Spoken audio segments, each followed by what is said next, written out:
প্রিয় শ্রোতা, আসসালামু আলাইকুম। শুরু করছি আর রাহিকুল মাকতুম বইটির ৭ম পর্ব, নবুয়াতপূর্ব সংক্ষিপ্ত চরিত্র। সকল মানুষের জীবনেই কাল ও ক্ষণের আবর্তনে বিভিন্ন ধরনের গুণাবলী প্রকাশ পায়। এরই ধারাবাহিকতায় রাসূল সাল্লাল্লাহু আলাইহি ওয়াসাল্লামের মধ্যেও যাবতীয় সৎ গুণাবলীর বিকাশ পরিলক্ষিত হতে থাকে এবং তা সমস্ত গুণাবলীর মধ্যে চরম উৎকর্ষতায় পৌঁছে যায়। তিনি ছিলেন চিন্তা চেতনার যথার্থতা, পারদর্শিতা এবং ন্যায়পরায়ণতার এক জ্বলন্ত প্রতীক। তাকে প্রদান করা হয়েছিল সুষমামণ্ডিত দেহ সৌষ্ঠব, তীক্ষ্ণ বুদ্ধি, যাবতীয় জ্ঞানের পরিপূর্ণতা এবং উদ্দেশ্য সাধনে সাফল্যের নিশ্চয়তা। তিনি দীর্ঘ সময় যাবৎ নীরবতা অবলম্বনের মাধ্যমে নিরবিচ্ছিন্ন ধ্যান ও অনুসন্ধান কাজে রত থাকতেন। তিনি তার সুতীক্ষ্ণ বুদ্ধি বিবেচনা এবং নির্ভুল নিরীক্ষণ ও পর্যবেক্ষণ ক্ষমতা দ্বারা মানব সমাজের প্রকৃত অবস্থা, দল বা গোত্রসমূহের গতিবিধি ও মন মানসিকতা, মানুষের পারস্পরিক সম্পর্ক ইত্যাদি বিষয়গুলো অনুধাবনের মাধ্যমে সঠিক সিদ্ধান্ত গ্রহণে সক্ষম হতেন, যার ফলে শত অন্যায়, অশ্লীলতা এবং অনাচারে আকণ্ঠ নিমজ্জিত সমাজে বসবাস করেও তিনি ছিলেন সবকিছুর ঊর্ধ্বে, সবকিছু থেকে মুক্ত ও পবিত্র। শরাবপায়ীদের সাথে একত্রে বসবাস করেও কোনোদিন তিনি শরাব স্পর্শ করেননি। দেবদেবীর আস্তানায় জবহকৃত পশুর গোস্ত তিনি কখনোই স্পর্শ করেননি এবং মূর্তির নামে অনুষ্ঠিত কোনো ধরনের খেলাধুলায়ও অংশগ্রহণ করেননি। তিনি সমাজের সকল ধরনের সদাচার এবং সৎকর্মে অংশগ্রহণ করতেন, অন্যথায় নীরব নির্জনতায় সময় অতিবাহিত করতেন। মুহাম্মদ সাল্লাল্লাহু আলাইহি ওয়াসাল্লাম ছোটকাল থেকেই তৎকালীন সমাজে প্রচলিত যাবতীয় মিথ্যা উপাস্যকে ঘৃণা করতেন। সেই ঘৃণার পরিমাণ এতই ব্যাপক ছিল যে তার দৃষ্টিতে অন্য কোনো বিষয়ই এত নিন্দনীয় ও অপছন্দনীয় ছিল না। এমনকি লাত ও উজ্জার নামে শপথ করার ব্যাপারটি শুনতে পেলে সেটা যেন তার কানে অগ্নিবর্ষণ করত। রাসূল সাল্লাল্লাহু আলাইহি ওয়াসাল্লাম যে আল্লাহর খাস রহমত, হেফাজত এবং রক্ষণাবেক্ষণ এবং প্রত্যক্ষ পরিচালনাধীনে লালিত-পালিত ও পরিচালিত এবং নিয়ন্ত্রিত হয়েছেন, সে ব্যাপারে কোনো সন্দেহ নেই। অতএব যখনই পার্থিব কোনো লাভ কিংবা অনুসরণীয় রীতি অনুসরণের প্রতি প্রবৃত্তি আকৃষ্ট হয়েছে, তখনই আল্লাহ তাআলার প্রত্যক্ষ নিয়ন্ত্রণ সেখানে প্রতিবন্ধক হয়ে দাঁড়িয়েছে, সে কাজ থেকে বিরত রেখেছে। ইবনুল আসারির একটি বর্ণনায় এসেছে যে রাসূল সাল্লাল্লাহু আলাইহি সাল্লাম বলেছেন, জাহেলী যুগের লোকেরা যেসব কাজ করেছে কেবল ২টি ক্ষেত্রের কথা আমার স্মরণে আছে, এর বেশি নয়। কিন্তু সেবারের বেলায়ই আল্লাহ তাআলা আমার এবং সেই কাজের মাঝে প্রতিবন্ধকতা সৃষ্টি করে দিয়েছেন। আর কখনোই সে ব্যাপার সম্পর্কে আমার কোনো ধারণা জন্মেনি, যে পর্যন্ত না আল্লাহ তাআলা আমাকে নবুয়তের মর্যাদা প্রদান করেছেন। উক্ত ঘটনা হলো যে বালকের সাথে আমি মক্কার উপকণ্ঠে ছাগল চরাতাম। এক রাতে তাকে বললাম, তুমি আমার ছাগলগুলো একটু দেখাশোনা করো। আমি মক্কায় গিয়ে সেখানে অন্যান্য যুবকের মতো যৌবন সংশ্লিষ্ট বিষয়ে কবিতা আবৃত্তি অনুষ্ঠানে যোগদান করি। সে বলল, ঠিক আছে।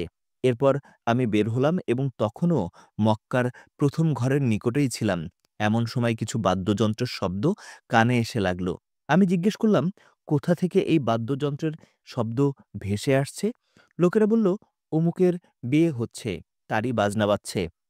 আমি সে যন্ত্রসঙ্গীত শ্রবণের জন্য সেখানে বসে পড়লাম। অমনি আল্লাহ তাআলার নিয়ন্ত্রণ আমার শ্রবণ শক্তির উপর আরোপিত হল। তিনি আমার কর্ণের ক্রিয়া বন্ধ করে দিলেন এবং আমি সেখানে শুয়ে পড়লাম। তারপর সূর্যের তাপে আমার ঘুম ভেঙে গেল। তারপর আমি আমার সে বন্ধুর নিকট চলে গেলাম এবং তার জিজ্ঞাসার জবাবে ঘটনাটি তার নিকট বিস্তারিত বর্ণনা করলাম। এরপর আবার এক রাতে আমার বন্ধুর নিকট বসা ছিলাম এবং মক্কায় পৌঁছে তেমনই ঘটনার সম্মুখীন হলাম। এই ২টি ঘটনা ছাড়া আর কখনো আমি অনুরূপ ভ্রান্ত পথে পা বাড়াইনি। সহিহ বুখারীতে জাবির বিন আবদুল্লাহ কর্তৃক বর্ণিত হয়েছে, যখন কাবা ঘরের নির্মাণ কাজ চলছিল, তখন রাসূল সাল্লাল্লাহু আলাইহি ওয়াসাল্লাম আব্বাস রাদিয়াল্লাহু আনহুর সাথে পাথর বহন করে আনছিলেন। আব্বাস রাদিয়াল্লাহু আনহু রাসূল সাল্লাল্লাহু আলাইহি সাল্লামকে বললেন, পরনের কাপড় খুলে কাঁধে নিয়ে তার উপর ইট রেখে বহন করে নিয়ে যাও, তাহলে কাঁধে ব্যথা কম পাবে। কিন্তু রাসূল সাল্লাল্লাহু আলাইহি সাল্লাম তাতে রাজি না হওয়ায় জোর করে তার পরনের কাপড় খুলে নেওয়া হলো। তৎক্ষণাৎ তিনি মাটিতে লুটিয়ে পড়ে গেলেন। তার দৃষ্টি আকাশের দিকে উঠে গেল এবং তিনি অজ্ঞান হয়ে পড়লেন। জ্ঞান ফিরে পাওয়ার সাথে সাথে তিনি চিৎকার করতে লাগলেন, "আমার কাপড়, আমার কাপড়!" সাথে সাথে তাকে কাপড় পরিয়ে দেওয়া হলো। অন্য বর্ণনায় জানা যায় যে এই ঘটনার পর তার লজ্জাস্থান আর কোনো দিনই দেখা যায়নি। সুবহানাল্লাহ! রাসূল সাল্লাল্লাহু আলাইহি সাল্লামের কাজকর্ম ছিল সবচেয়ে আকর্ষণীয়, চরিত্র ছিল সর্বোত্তম এবং মহানুভবতা ছিল সর্বযুগের সকলের জন্য অনুসরণ ও অনুকরণযোগ্য। তিনি ছিলেন সর্বাধিক শিষ্টাচারী, নম্র, ভদ্র, সদালাপী ও সদাচারী। তিনি ছিলেন সবচেয়ে দয়ার্দ্রচিত্ত, দূরদর্শী ও সত্যবাদী। মিথ্যা কখনোই তাকে স্পর্শ করতে পারেনি। মক্কাবাসী তাকে আল-আমিন বলে সম্বোধন করত। রাসূল সাল্লাল্লাহু আলাইহি সাল্লাম ছিলেন আরবদের মধ্যে সবচেয়ে নির্ভরযোগ্য আমানতদার। বিবি খাদিজা রাদিয়াল্লাহু আনহু সাক্ষ্য দিতেন যে তিনি অভাবগ্রস্তদের বোঝা বহন করতেন, নিঃস্ব ও অসহায়দের সাহায্য করতেন, ন্যায্য দাবিদারের অধিকার আদায়ে তিনি সাহায্য সহযোগিতা করতেন এবং মেহমানদারির জন্য তিনি ছিলেন সুপ্রসিদ্ধ। নবী জীবন পাঠ করো তোমার প্রতিপালকের নামে, যিনি সৃষ্টি করেছেন মানুষকে জমাট রক্ত হতে। পাঠ করো আর তোমার প্রতিপালক মহিমান্বিত, যিনি কলমের সাহায্যে শিক্ষা দিয়েছেন। তিনি শিক্ষা দিয়েছেন মানুষকে যা সে জানত না। সূরা আল আলাক ১-৫। মাক্কী জীবন মক্কায় অবস্থানকাল এবং দাওয়াতি কার্যক্রম। দাওয়াতের কার্যকাল ও পর্যায় শ্রোতাদের অনুধাবনের সুবিধার্থে রাসূল সাল্লাল্লাহু আলাইহি সাল্লামের নবুয়াতি জীবনকালকে আমরা দুটি অংশে ভাগ করে নিয়ে আলোচনা করতে পারি।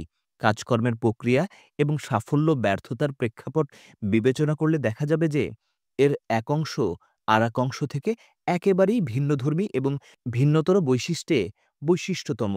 অংশ দুটো হচ্ছে যথাক্রমে ১. মক্কায় অবস্থানকাল প্রায় ১৩ বছর। ২. মদিনায় অবস্থানকাল ১০ বছর। তার মাক্কী ও মাদানী জীবন বৈশিষ্ট্য ও কর্মপ্রক্রিয়ার ব্যাপারে ছিল সুবিন্যস্ত এবং ব্যতিক্রমধর্মী। তার নবুয়াতি জীবনে উভয় অংশের বিভিন্ন ও বিচিত্র অবস্থা এবং ঘটনা প্রবাহকে গভীর অন্তর্দৃষ্টি দিয়ে পর্যালোচনা ও নিরীক্ষণ করলে অনুক্রমিক স্তরগুলো নির্ণয় করে দেখা অনেকটা সহজ হয়ে উঠবে। রাসূল সাল্লাল্লাহু আলাইহি সাল্লাম মক্কায় অবস্থানকাল এবং কর্মপ্রক্রিয়াকে ৩টি স্তরে বিভক্ত করে আলোচনা করা যেতে পারে। সেগুলো হচ্ছে: ১. গোপন দাওয়াতি কার্যক্রম ৩ বছর। ২. প্রকাশ্যে দাওয়াত ৪র্থ বছর থেকে ১০ম বছরের শেষ নাগাদ। ৩. মক্কার বাইরে ইসলামের দাওয়াত প্রদান ও বিস্তৃতি নবুয়তের ১০ম বর্ষের শেষভাগ হতে হিজরত পর্যন্ত। নবুয়ত ও রিসালাতের শীতল ছায়ায় হেরা গুহায় নির্জনবাস। ৪০তম বছরে পা রাখলেন রাসূলে আরবি মুহাম্মদ সাল্লাল্লাহু আলাইহি ওয়াসাল্লাম। তখন তার দীর্ঘ দিনের বিচার বিবেচনা, বুদ্ধিমত্তা ও চিন্তাভাবনা যা সাধারণ জনগণ এবং তার মধ্যে ব্যবধানের এক প্রাচীর সৃষ্টি করে চলেছিল, আস্তে আস্তে তা উন্মুক্ত হয়ে গেল এবং ধীরে ধীরে তিনি নির্জনতাপ্রিয় হয়ে উঠলেন। খাবার এবং পানি সাথে নিয়ে মক্কা নগরী হতে ২ মাইল দূরে অবস্থিত হেরা পর্বতের এক নির্জন গুহায় তিনি ধ্যানমগ্ন হয়ে থাকতে লাগলেন। এটি হচ্ছে ক্ষুদ্র আকার আয়তন বিশিষ্ট একটি গুহা। এর দৈর্ঘ্য ৪ গজ এবং প্রস্থ ২.৫ গজ। এর নিচের দিকটা তেমন একটা গভীর ছিল না। একটা সংকীর্ণ রাস্তার শেষ প্রান্তে অবস্থিত পর্বতের উপরি অংশের মিলনস্থলে ঠিক এমন একটি আকার আকৃতি ধারণ করেছিল, যা শোভাযাত্রার পুরো ভাগে অবস্থিত আরোহীশূন্য সুসজ্জিত ঘোড়ার মতো দেখায়।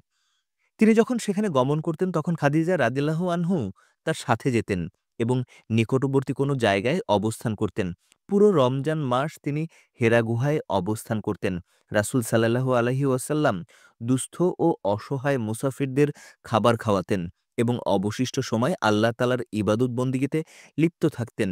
বিশ্বের দৃশ্যমান সব বস্তুর আড়াল থেকে যে মহাশক্তি প্রতিটি মুহূর্তে সবকিছুকে জীবন জীবিকা ও শক্তি জুগিয়ে চলেছেন, সমগ্র বিশ্বময় সুশৃঙ্খল নিয়ন্ত্রণের এক শাশ্বত ব্যবস্থা বজায় রেখে চলেছেন সেই মহীয়ান ও গরীয়ান সত্তার ধ্যানে।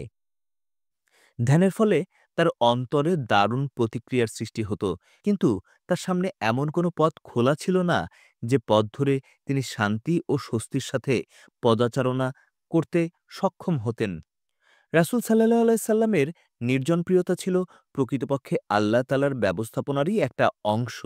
এভাবেই আল্লাহ তাআলা ভবিষ্যতের এক বরকতময় মোহিত কর্মসূচির জন্য তাকে প্রস্তুত করে নিচ্ছিলেন।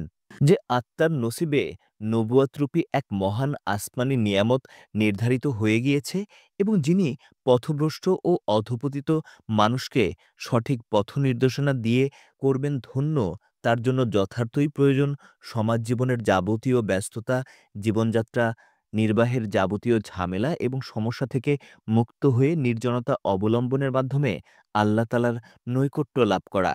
আল্লাহ তাআলা যখন মুহাম্মদ সাল্লাল্লাহু আলাইহি সাল্লামকে মর্যাদাশীল ও দায়িত্বশীল আমানতদার মনোনীত করে তার কাঁধে দায়িত্বভার অর্পণের মাধ্যমে বিশ্ব মানবের জীবন বিধানের রূপরেখা পরিবর্তন এবং অর্থহীন আদর্শের জঞ্জাল সরিয়ে শাশ্বত আদর্শের আঙ্গিকে ইতিহাসের পরিমার্জিত ধারা প্রবর্তন করতে চাইলেন, তখনই নবুয়ত প্রদানের প্রাক্কালে তার জন্য ১ মাসব্যাপী নির্জনতা অবলম্বন অপরিহার্য করে দিলেন, যাতে তিনি গভীর ধ্যানমগ্নতার মাধ্যমে দিব্যজ্ঞান লাভের পথে অগ্রসর হতে সক্ষম হন। নির্জন হেরা গুহার সে ধ্যানমগ্ন অবস্থায় তিনি বিশ্বের আধ্যাত্মিক জগতে পরিভ্রমণ করতেন এবং সকল অস্তিত্বের অন্তরালে লুকায়িত অদৃশ্য রহস্য সম্পর্কে চিন্তাভাবনা ও গবেষণা করতেন, যাতে আল্লাহ তাআলার পক্ষ থেকে নির্দেশ আসামাত্রই সেটা তিনি বাস্তবায়নের ব্যাপারে ব্রতী হয়ে উঠতে পারেন। ওহী নিয়ে জিবরাইল আলাইহিসসালামের আগমন। রাসূল সাল্লাল্লাহু আলাইহি সাল্লামের বয়স যখন ৪০ বছর পূর্ণ হল, এটাই হচ্ছে মানুষের পূর্ণতা প্রাপ্তির বয়স এবং বলা হয় যে এই বয়সই হচ্ছে নবী রাসূলগণের নবুয়ত প্রাপ্তির উপযুক্ত বয়স। তখন নবুয়তের কিছু স্পষ্ট লক্ষণ প্রকাশ পেতে লাগল। সেই লক্ষণগুলো প্রাথমিক পর্যায়ে স্বপ্নের মাধ্যমে প্রকাশ পাচ্ছিল। তিনি যখনই কোনো স্বপ্ন দেখতেন, তখনই তা সুবহ সাদিকের মতো সত্যতার প্রভাত নিয়ে উদয় হতো। এমনই এক অবস্থার মধ্য দিয়ে অতিবাহিত হল ৬টি মাস, যা ছিল নবুয়তের সময়সীমার ৪৬তম অংশ। নবুয়তের সময়সীমা ছিল ২৩ বছর। এরপর তিনি যখন হেরা গুহায় নিরবিচ্ছিন্ন ধ্যানে নিমগ্ন থাকতেন এবং এভাবে দিনের পর দিন, মাসের পর মাস এবং বছর অতিবাহিত হতে হতে তৃতীয় বর্ষ অতিবাহিত হতে লাগল, তখন আল্লাহ তাআলা পৃথিবীর মানুষের উপর রহমত বর্ষণের ইচ্ছে করলেন। তারপর আল্লাহ রাব্বুল আলামিন জিবরাইল আলাইহিসসালামের মাধ্যমে কোরআনুল কারীমের কয়েকটি আয়াতে কারিমা নাজিল করে মুহাম্মদ সাল্লাল্লাহু আলাইহি সাল্লামকে নবুয়তের মহান মর্যাদায় অভিষিক্ত করলেন। বিভিন্ন ঘটনার সাথে সম্পর্কযুক্ত প্রমাণাদি গভীরভাবে বিশ্লেষণ করলেই জিবরাইল আলাইহিসসালামের আগমনের প্রকৃত দিন তারিখ ও সময় অবগত হওয়া সম্ভব হবে। আমাদের বিচার বিশ্লেষণের ভিত্তিতে বলা যায় যে এই ঘটনা সংঘটিত হয়েছিল রমজান মাসের ২১ তারিখ মঙ্গলবার দিবাগত রাতে। খ্রিস্টীয় হিসাব অনুযায়ী দিনটি ছিল ৬১০ ঈসাই সালের ১০ই অগাস্ট।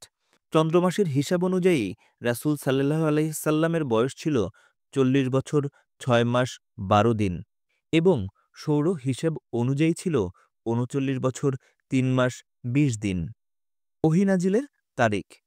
রাসূল সাল্লাল্লাহু আলাইহি সাল্লাম ওহী প্রাপ্তি এবং নবুয়ত লাভের মহান মর্যাদায় অভিষিক্ত হওয়ার মাস ও দিন তারিখ সম্পর্কে ইতিহাসবিদদের মধ্যে যথেষ্ট মতভেদ রয়েছে।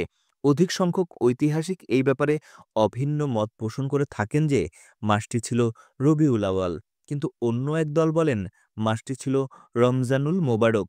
কেউ কেউ আবার এই কথা বলেন যে মাসটি ছিল রজব। দ্বিতীয় দলের মতটি অধিকতর গ্রহণযোগ্য বলে আমাদের মনে হয়, কারণ আল্লাহ তাআলা কোরআনুল কারিমে ইরশাদ করিয়াছেন, রমজান মাসেই কোরআনুল কারিম নাজিল করা হয়েছে। সূরা বাকারা আয়াত ১৮৫। কোরআনুল কারিমে আরও ইরশাদ হয়েছে, আমি পবিত্র কদরের রাতে কোরআন নাজিল করেছি। সূরা আল কদর আয়াত ১। আমরা সকলেই এটা জানি যে রমজান মাসেই কদর রজনীর প্রসঙ্গটি আসে। কোরআনুল কারিমে আরও ইরশাদ হয়েছে, আমি কোরআনকে এক বরকতময় রজনীতে নাজিল করেছি।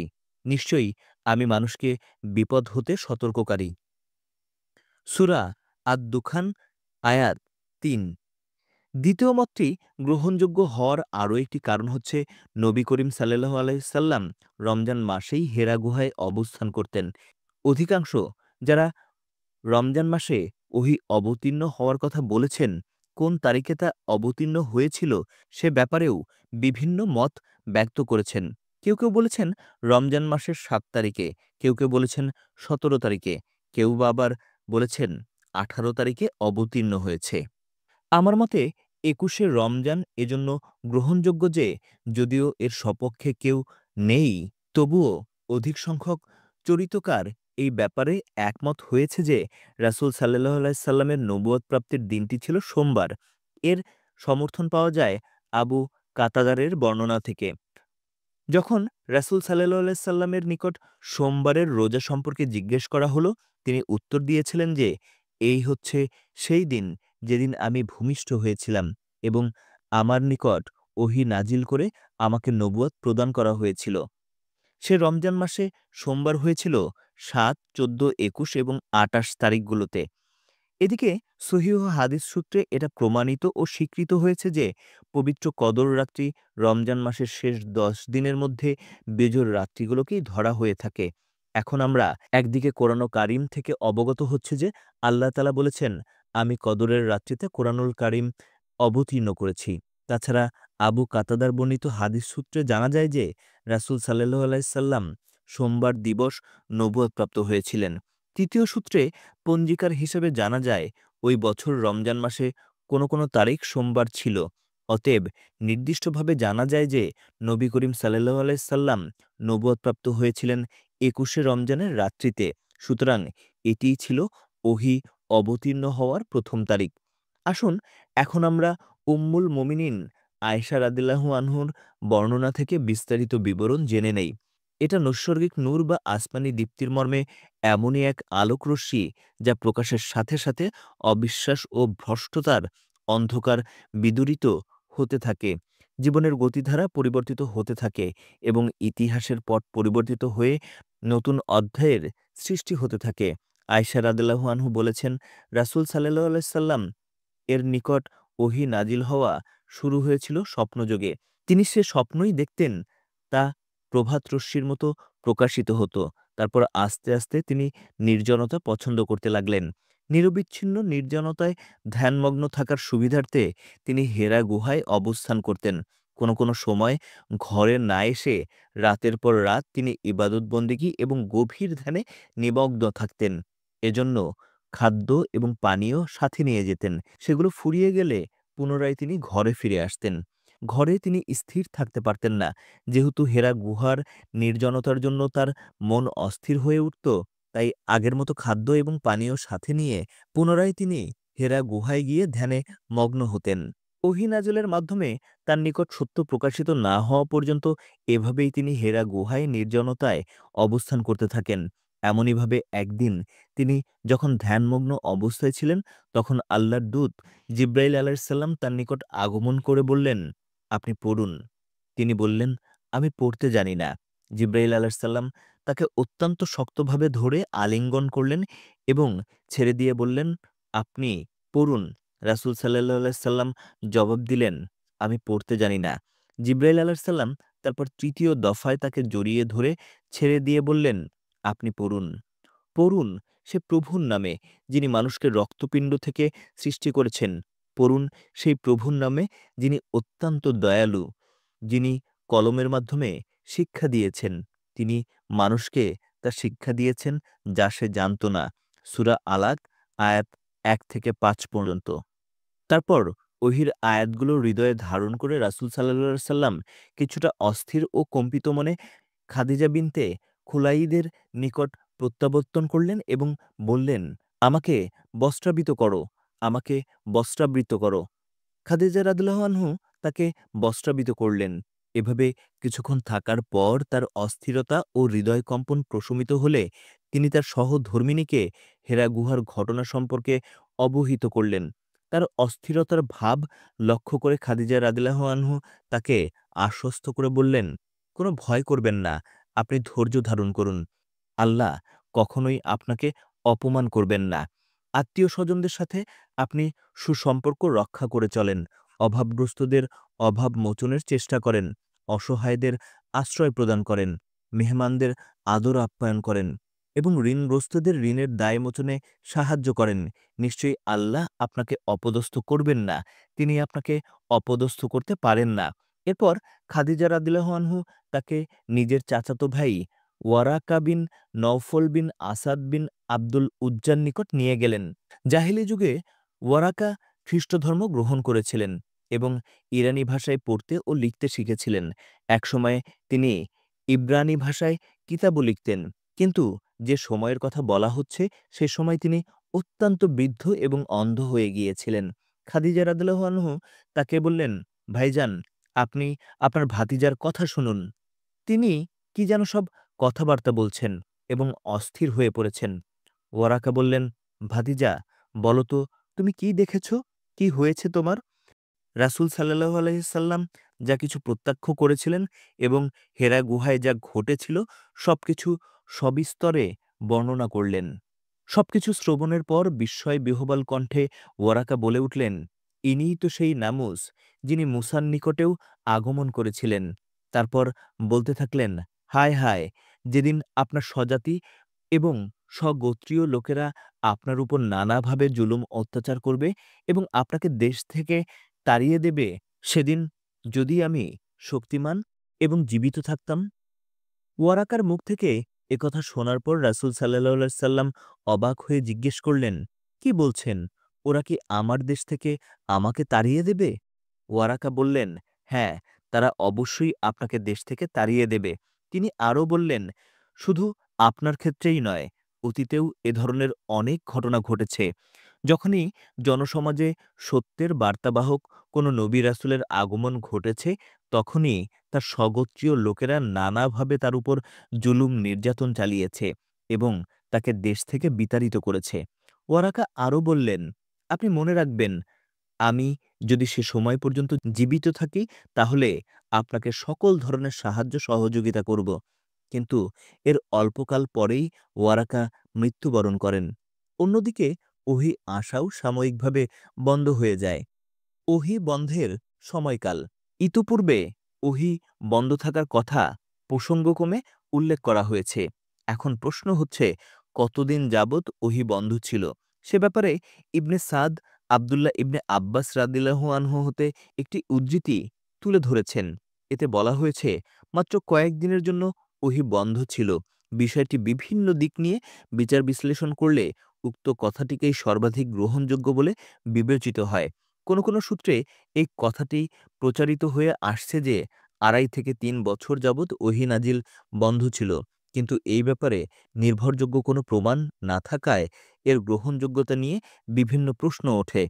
একটু চিন্তাভাবনা এবং গবেষণা করলে যে সহজ সত্যটা প্রকাশিত হয়ে ওঠে তা হচ্ছে, অপ্রস্তুত রাসূল সাল্লাল্লাহু আলাইহি সাল্লাম প্রথম অবস্থায় যখন ওহী লাভ করলেন, সে সময় তিনি যেন কিছুটা বিহ্বল হয়ে পড়লেন। এমন এক অবস্থার প্রেক্ষিতে রাসূল সাল্লাল্লাহু আলাইহি সাল্লাম যাতে তার উদ্দেশ্যেই সাময়িকভাবে অল্প কয়েকদিনের জন্য ওহী বন্ধ থাকাই হচ্ছে প্রকৃত যুক্তিসঙ্গত কথা। কিন্তু ২.৫ কিংবা ৩ বছর যাবৎ ওহী বন্ধ থাকার কথা কোনো যুক্তিতেই গ্রহণযোগ্য বলে মনে ধরে না। সেটি সত্য হলে ইসলামের ইতিহাস ভিন্নভাবে লিখিত ও পঠিত হতো। যেহেতু এক্ষেত্রে প্রমাণাদি নির্ভর আলোচনার অবকাশ খুবই কম, সেহেতু তা যুক্তিনির্ভর হওয়া প্রয়োজন। যে সময়ে ওহী নাজিল হওয়া বন্ধ ছিল সে সময় রাসূল সাল্লাল্লাহু আলাইহি সাল্লাম অত্যন্ত চিন্তিত ও বিচলিত বোধ করতেন।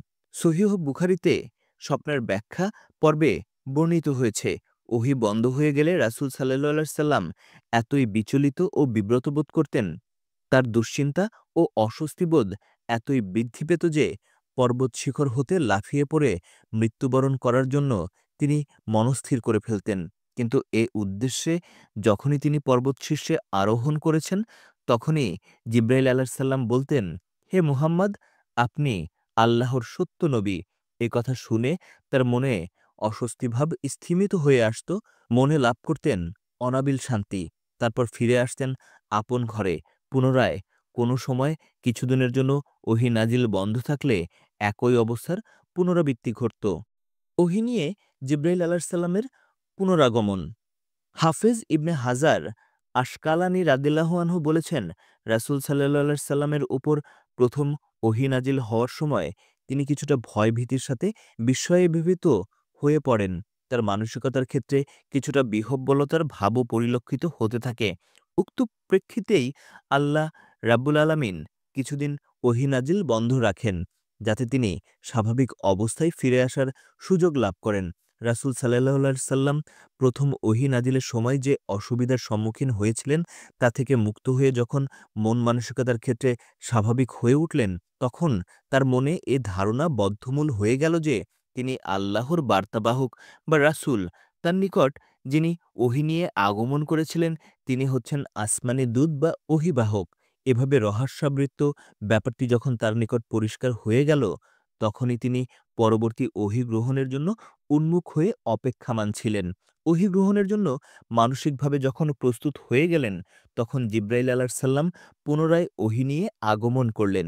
সহিহ বুখারীতে জাবির বিন আবদুল্লাহ রাদিয়াল্লাহু আনহু হতে বর্ণিত হয়েছে, তিনি রাসূল সাল্লাল্লাহু আলাইহি সাল্লাম থেকে ওহী নিয়ে আগমন বন্ধের ঘটনা শ্রবণ করেছেন। তিনি বলেছেন, ঘটনার বর্ণনা প্রসঙ্গে রাসূল সাল্লাল্লাহু আলাইহি সাল্লাম বলেছেন, আমি রাস্তা দিয়ে হেঁটে যাচ্ছিলাম। এমন সময় হঠাৎ আকাশ থেকে একটি আওয়াজ আমার কানে প্রবেশ করল। আকাশের দিকে দৃষ্টি নিক্ষেপ করতেই আমি সেই ফেরেশতাকে দেখতে পেলাম, যিনি আমার নিকট হেরা গুহায় আগমন করেছিলেন। তিনি আকাশ ও পৃথিবীর মধ্যস্থলে কুরসিতে উপবিষ্ট ছিলেন। ভয়ে বিস্ময়ে আমার দৃষ্টি অবনত হয়ে গেল। তারপর আমার সহধর্মিণীর নিকট গিয়ে বললাম, আমাকে চাদর দিয়ে ঢেকে দাও। তিনি আমাকে চাদর দিয়ে ঢেকে দিলেন। তারপর আল্লাহ তাআলা নাজিল করেন। এরপর থেকে বিরামহীনভাবে ওহী নাজিল হতে থাকে। ওহীর প্রকারভেদ। এখানে আমরা আলোচনার মূল বিষয় থেকে সাময়িকভাবে একটু সরে গিয়ে ওহীর প্রকৃতি ও প্রকারভেদ সম্পর্কে কিছুটা আলোচনা করার প্রয়োজন বোধ করছি। কারণ এটাই হচ্ছে নবুয়াত বা রিসালাতের উৎস এবং প্রচারের উপায়। ওহীর প্রকৃতি ও প্রকারভেদ সম্পর্কে আল্লামা ইবনুল কাইম রাদিয়াল্লাহু আনহু যে আলোচনা করেছেন তা নিম্নে তুলে ধরা হলো। ১. সত্য স্বপ্ন। স্বপ্নের মাধ্যমে রাসূল সাল্লাল্লাহু আলাইহি সাল্লাম এর উপর ওহী নাজিল হয়। ২. জিব্রাইল আলাইহিস সালাম দেখা না দিয়ে, অর্থাৎ দৃষ্টির আড়াল থেকেই রাসূল সাল্লাল্লাহু আলাইহি সাল্লামের অন্তরে ওহী প্রবেশ করিয়ে দেন।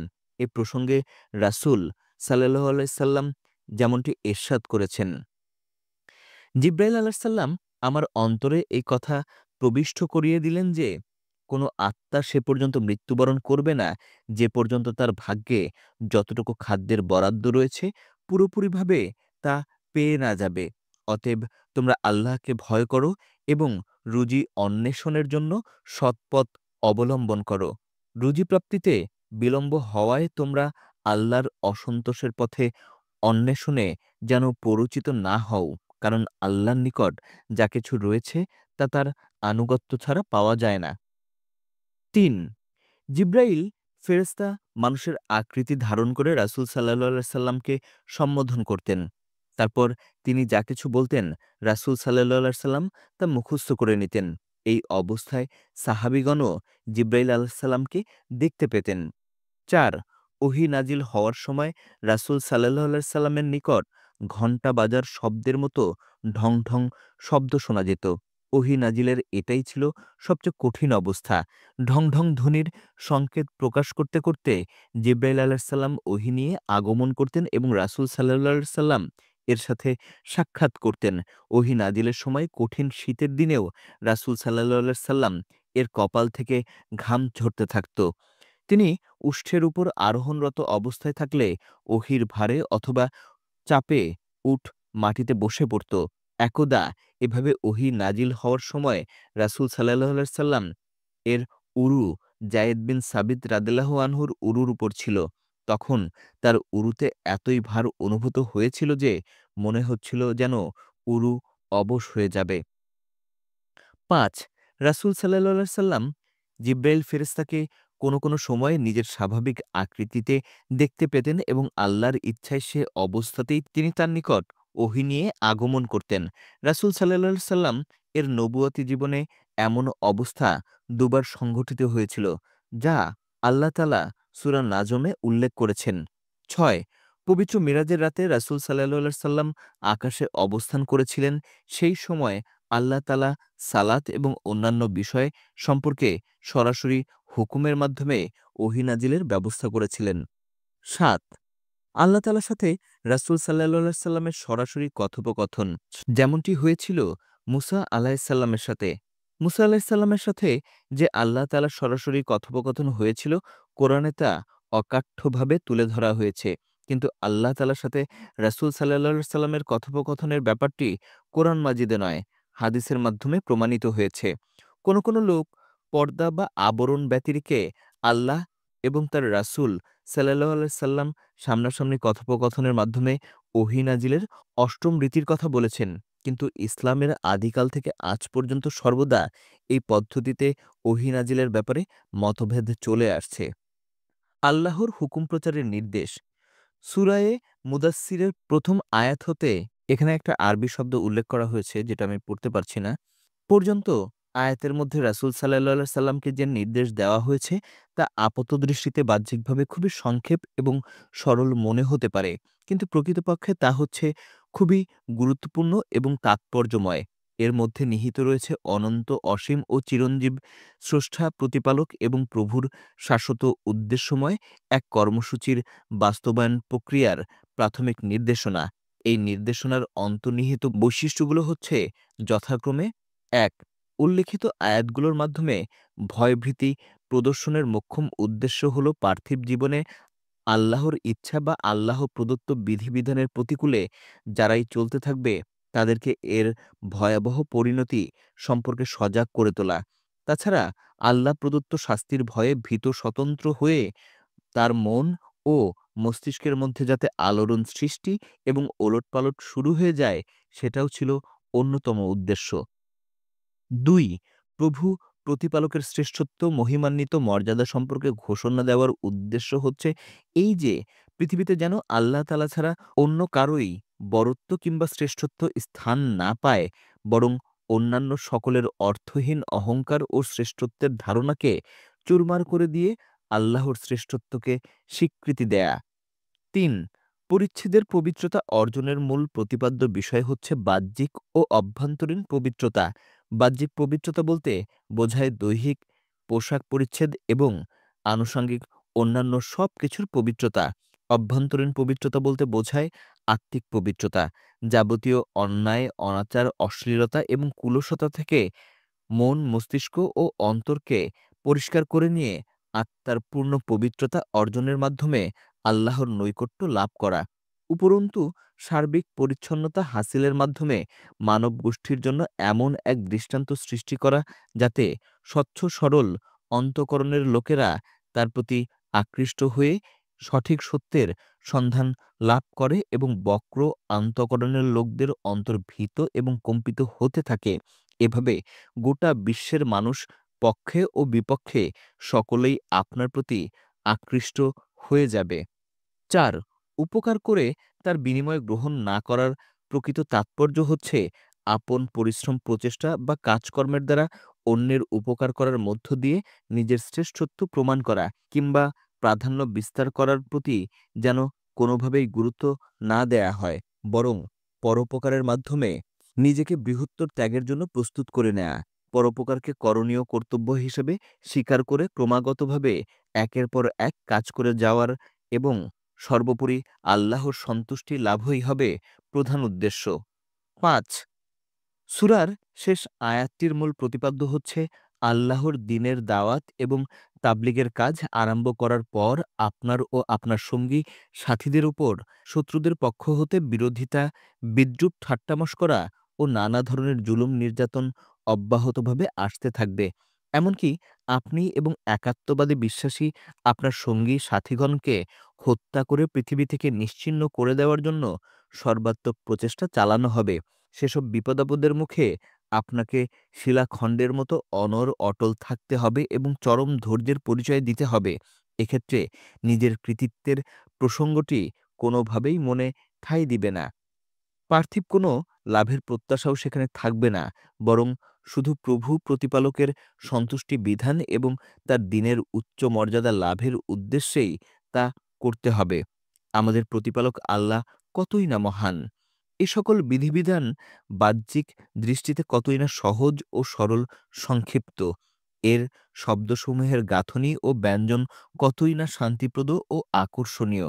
এর অন্তর্নিহিত ভাবসম্পদ ও ভাষা বৈচিত্র্য কতই না চিত্ত উদ্দীপক।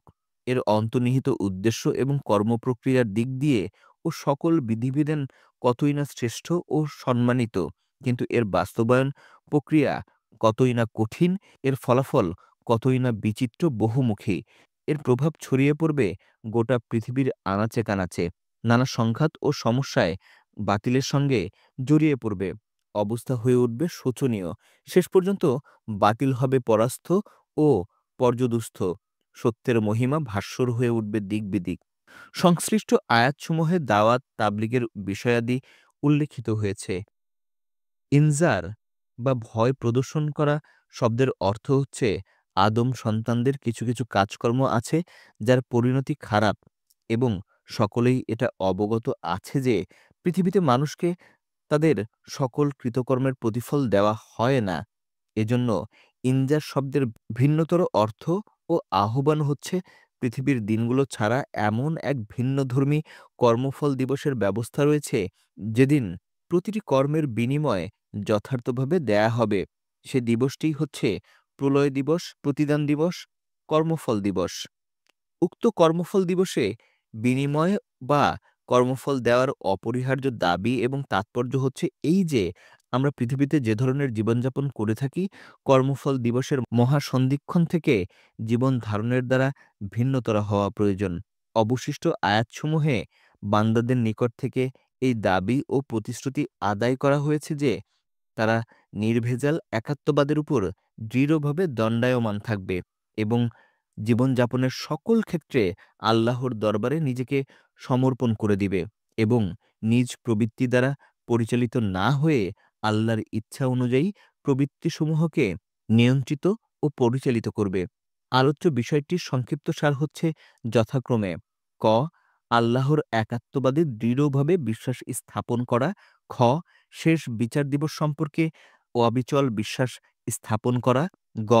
আত্মশুদ্ধির ব্যবস্থা, অর্থাৎ মন্দ পরিণতির দিকে এগিয়ে নিয়ে যাবে এমন সব অপবিত্র অশ্লীল কাজকর্ম থেকে নিজেকে বিরত রাখা। উত্তম চরিত্র ও পূর্ণ মনুষ্যত্ব অর্জনের কাজকর্ম করার ব্যাপারে সর্বদাই সচেষ্ট থাকা। ঘ.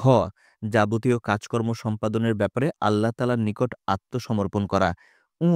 তারপর এই পদ্ধতির সর্বশেষ এবং বিশেষ বিধান হচ্ছে রাসূল সাল্লাল্লাহু আলাইহি সাল্লাম ও রিসালাত ও নবুয়তের উপর দৃঢ় বিশ্বাস স্থাপন করে তার পরিচয় লাভ, প্রদর্শন ও নির্দেশনাবলীর আলোকে জীবনের যাবতীয় কাজকর্ম সম্পাদন করা। উল্লিখিত আয়াতসমূহের প্রারম্ভিক সুরে মহান আল্লাহ তাআলার এক উদাত্ত আহ্বান সুস্পষ্ট, যে আহ্বানে রাসূল সাল্লাল্লাহু আলাইহি সাল্লামকে নবুয়াতের মহামর্যাদাপূর্ণ কাজের জন্য ঘুম থেকে জাগ্রত হতে এবং ঘুমের আচ্ছাদন ও গরম বিছানা পরিত্যাগ করে আল্লাহর একাত্মবাদের বাণী প্রচারে লিপ্ত হওয়ার জন্য নির্দেশ দেওয়া হয়েছে। হে বস্ত্রাচ্ছাদিত, আপনি জাগ্রত হন এবং ভয় প্রদর্শন করুন। যে নিজের জন্যই বাঁচতে চায় সে আরাম আয়েশে গা ভাসিয়ে চলতে পারে, কিন্তু আপনাকে এক বিরাট ও মহান দায়িত্বে আত্মনিয়োগ করতে হচ্ছে। তখন ঘুমের সাথে আপনার কি সম্পর্ক? আরাম আয়েশের সাথে আপনার কি সম্পর্ক? আপনার গরম বিছানার কি প্রয়োজন? কি প্রয়োজন আপনার সুখময় জীবনযাপনের? আপনি উঠে পড়ুন এবং ওই মহান কাজে ঝাঁপিয়ে পড়ুন যা আপনার জন্য অপেক্ষা করছে, যা আপনার জন্য প্রস্তুত রাখা হয়েছে। আপনার ঘুম এবং আরাম আয়েশের সময় এখন অতিক্রান্ত। এখন আপনাকে অবিরাম পরিশ্রম করে যেতে হবে এবং দীর্ঘ ও কষ্টদায়ক সংগ্রামে আত্মনিয়োগ করতে হবে। আল্লাহর পথে আহ্বান এবং কালিমার দাওয়াত ও তাবলীগের কাজ হচ্ছে অতীব উচ্চ মর্যাদার কাজ। কিন্তু এই পথে চলার ব্যাপারটি হচ্ছে অত্যন্ত ভয়ভীতিজনক এবং বিপদসংকুল। এই কাজ রাসূল সাল্লাল্লাহু আলাইহি সাল্লামকে সুখময় পারিবারিক পরিবেশ, আরাম আয়েশপূর্ণ কোমল শয্যা থেকে টেনে বের করে এনে দুশ্চিন্তা, দুর্ভাবনা এবং দুঃখ কষ্টের অথৈ সাগরে নিক্ষেপ করে দিলেন। দাঁড় করিয়ে দিল মানুষের বাহ্যিক পোশাকি আচরণ এবং অভ্যন্তরীণ প্রকৃতিগত দ্বিধাদ্বন্দ্বের দরুন টানাপোড়েনের মাঝখানে। তারপর রাসূল সাল্লাল্লাহু আলাইহি সাল্লাম তার অবস্থা, অবস্থান এবং দায়িত্ব কর্তব্য সম্পর্কে সজাগ হয়ে গেলেন এবং ২০ বছরেরও অধিককাল সে জাগ্রত অবস্থার মধ্য দিয়েই অতিবাহিত করলেন। এই দীর্ঘকাল সুখ-শান্তি, আরাম, আয়েশ বলতে তার কিছুই ছিল না। সবকিছুকেই তিনি বিসর্জন দিলেন। তার জীবন নিজের কিংবা পরিবার-পরিজনের জন্য আর রইল না।